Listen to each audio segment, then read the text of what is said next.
Assalamualaikum warahmatullahi wabarakatuh. Salam sejahtera bagi kita semua. Yang terhormat Ibu Kepala Sekolah beserta Dewan Guru dan tidak lupa rekan-rekan siswa SMA 9 Bandar Lampung yang saya cintai.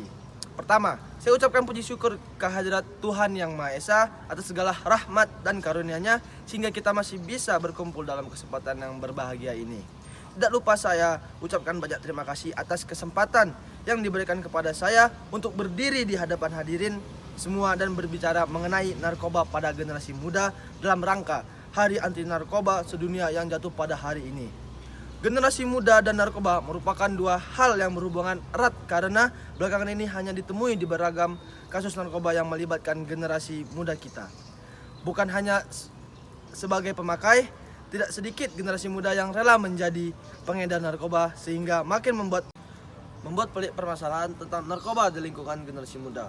Terlibatnya generasi muda di Indonesia pada jaringan narkoba internasional juga disinyalir telah marak terjadi akhir-akhir ini sehingga membuat pihak kepolisian ekstra keras untuk mengangkap serta meminimalkan hal-hal yang tidak baik tersebut.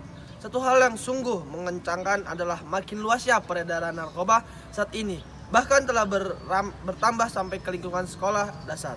Sebuah tamparan yang cukup keras bagi para penegak hukum tentu saja. Kita tidak bisa semena-mena menyalahkan para generasi muda tersebut. Mengapa sampai mereka terjerumus ke dalam lingkaran setan tersebut? Adalah sebuah langkah yang bijak bila kita mencari akar pokok permasalahannya. Mengapa sampai mereka tergelincir di dunia narkoba? Bila masalah utama ada pada peran orang tua yang kurang kepada anak-anaknya, pola pendekatan kepada orang tua harus segera dilakukan. Demikian juga bila ditemukan pemicu masalah yang lain. Memenjarakan generasi muda yang terlibat dalam dunia narkoba, terutama yang generasi muda sebagai pemakai narkoba, bukanlah langkah penyelesaian yang bijak. Keputusan tersebut tidak menyelesaikan masalah. Yang terjadi sebenarnya hanya meredam masalah sesaat dan ibarat menyimpan bom waktu yang setiap saat bisa meledak. Langkah yang bijak adalah menempatkan generasi muda sebagai pemakai narkoba ke dalam tempat rehabilitas sehingga para pemakai narkoba tidak merasa terasing dan bersalah yang berkepanjangan sehingga malah akan menimbulkan masalah baru di kemudian hari. Hal ini sangat penting mengingat para generasi muda merupakan tulang punggung negara dan merupakan calon pemimpin bangsa di masa yang akan datang.